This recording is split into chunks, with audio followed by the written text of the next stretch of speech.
నమస్తే. మా పేరు ఏ సురేంద్ర నాయుడు.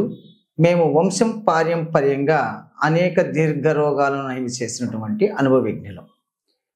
ఈ విద్య తాతల ముత్తాతల కాలం నుంచి కూడా మాకు అనువంశంగానే సంప్రాప్తమైనది. దీనికి ఆధారాలుగా అనేక గ్రంథాలు కూడా మేము పొందుపరిచాం. ఈరోజు విషయానికి వస్తే చాలామంది ఎదుర్కొన్నటువంటి సమస్య పులిపిర్లు. ఈ పులిపిర్లు వాళ్ళకు ఎక్కడంటే చేతుల మీద, వేళ్ళ పైన, అదేవిధంగా మెడ పైన పులిపిర్లు కూడా 3 రకాలైనటువంటి పులిపిర్లు ఉన్నాయండి. కాయ పులిపిర్లు, తోలు పులిపిర్లు, పలసగా తెల్లగా కూడా కొన్ని పులిపిర్లు ఉంటాయి. ఇటువంటి పులిపిర్లకు మన ఆయుర్వేదంలో మన పూర్వీకులు మనకు అందించినటువంటి అద్భుతమైనటువంటి కానుకను మీ ముందుకు తీసుకురావడం జరిగింది. దీన్ని చివరి వరకు కూడా శ్రద్ధగా మీరు చూసి మీకు మీరుగానే తయారు చేసుకోవడానికి ప్రయత్నించండి. మీరు తయారు చేసుకోలేనటువంటి వాళ్ళు మాత్రం స్క్రోల్ అవుతున్నటువంటి నెంబర్కు సంప్రదించి మీరు పొందొచ్చు. ఇప్పుడు వీటికి ఏమి పదార్థాలు కావాలనేది కూడా మీకు వివరంగా తెలియజేస్తున్నాను. ఇక్కడ చూడండి, ఇవి వచ్చి వంక ఏటి కాలువలు ఉంటాయండి. చాలా పెద్ద కాలువల్లో ఈ విధంగా గవ్వల్లాగా మీకు ఆ ఇసుకల్లో ఉంటాయి. అవన్నీ శుభ్రంగా ఉన్నటువంటివి ఏరుకు రావాలి, అంటే తీసుకురావాలి. మీరు కొన్ని తీసుకొని వచ్చి దీనికి మీరు ఏం చేయాలంటే ఒక బట్టీలో కొన్ని ఇవి వేసి బాగా వేడి చేసినట్లయితే, కాల్చినట్లయితే సున్నంలాగా మారుతుంది. ఈ సున్నాన్ని మీరు ఏ విధంగా వాడుకోవాలనేది మీకు వివరంగా తెలియజేస్తాను. మరొక పదార్థము ఇక్కడ చూడండి, ఇది నక్క పింటి గడ్డ. దీని పేరు నక్క పింటి గడ్డ. ఇది కొండ ప్రాంతాలలో తెల్లటి భూముల్లో ఎక్కువగా కూడా ఇవి మనకు అక్కడక్కడ దర్శనమిస్తూ ఉంటాయి. దీనికి ముళ్ళు ఉంటుంది, బాగా గుర్తుపెట్టుకోండి. దీనికి ముళ్ళులు కూడా ఉంటాయి. ఈ నక్క పింటి గడ్డని తీసుకొని వచ్చి మనం చిన్న చిన్న ముక్కలుగా, చూడండి ఈ విధంగా చిన్న చిన్న ముక్కలుగా చేసుకోవాలి. ఇది ఒక మూకిట్లో పెట్టి ముద్ద కర్పూరము, ఇక్కడ చూడండి ఆరతి కర్పూరం అంటారు కదా, దీన్ని వేసి వెలిగించి మీరేం చేయాలంటే నల్లగా కాలి తెల్లగా భస్మం అయిపోతుంది. ఫస్ట్ నల్లగా కాలుతుంది, మళ్ళీ కొంత కర్పూరం వేసి కాల్చినట్లయితే తెల్లగా చాలా వైట్గా తయారవుతుంది. ఈ 2 పదార్థాల మిశ్రమాన్ని ఏ విధంగా మీకు పులిపిర్లకు తయారు చేసుకోవాలంటే లోటాస్ అంటాం.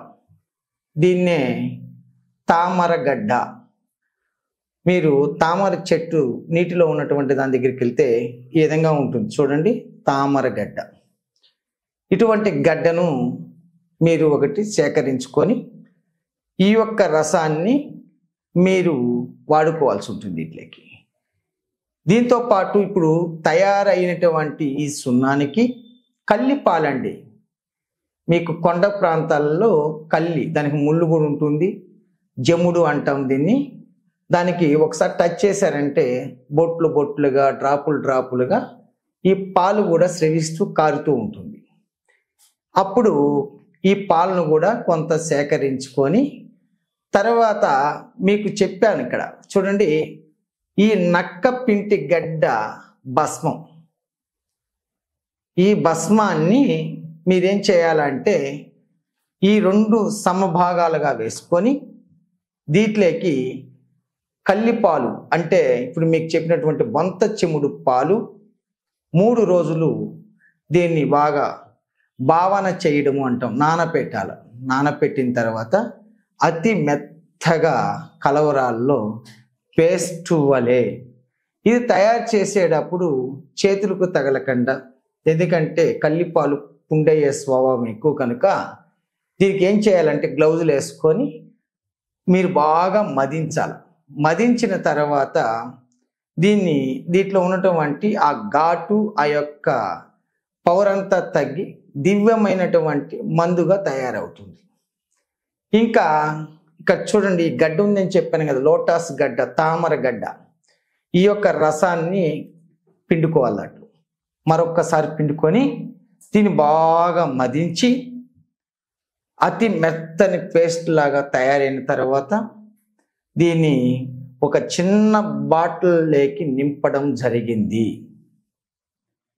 ఈ యొక్క మందు పులిపీర్లండి.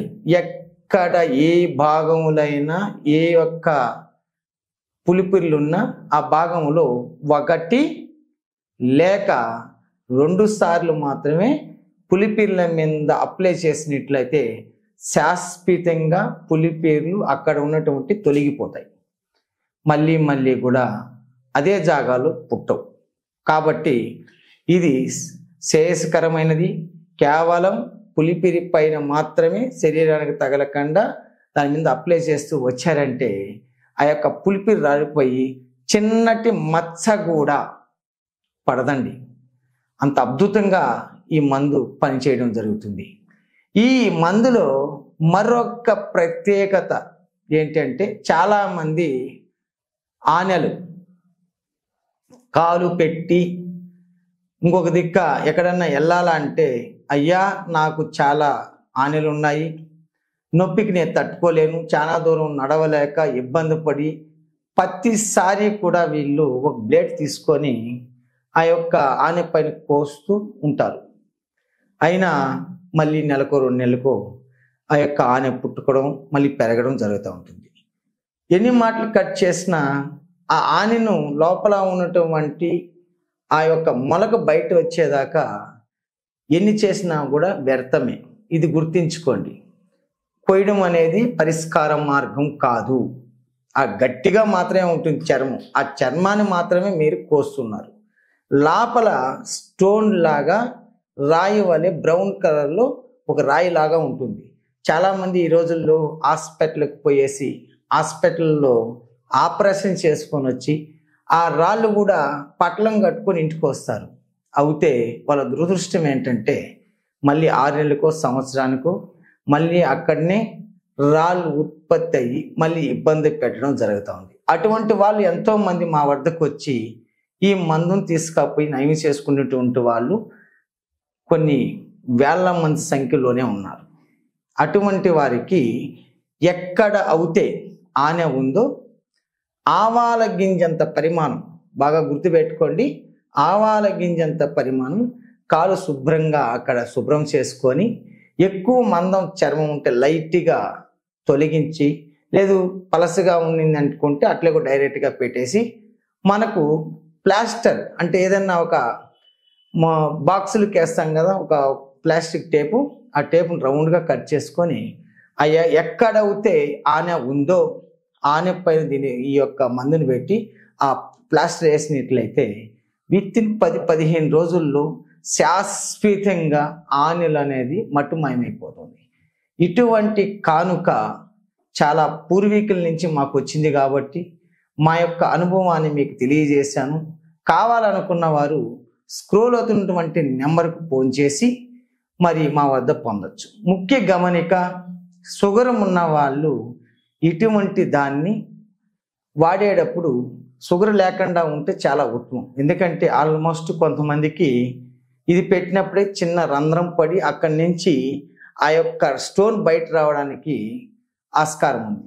అటువంటి వాళ్ళు ఈ షుగర్ ఎక్కువగా ఉన్న వాళ్ళకు ముఖ్యంగా పుండవుతే మానదు కనుక అటువంటి వాళ్ళు నిషిద్ధం చేసుకోవడము శ్రేయస్కరం అని తెలియజేస్తూ సర్వే జనం సుఖినో భవంతు. నమస్తే. వీడియో కనుక మీకు నచ్చినట్లయితే లైక్ చేయండి, షేర్ చేయండి. మరిన్ని వీడియోస్ కోసం మా ఛానల్ని సబ్స్క్రైబ్ చేయండి. మీ అభిప్రాయాలు మాకు కామెంట్స్ రూపంలో చెప్పండి. మరిన్ని వీడియోస్ కోసం మా ఛానల్ని సబ్స్క్రైబ్ చేయండి.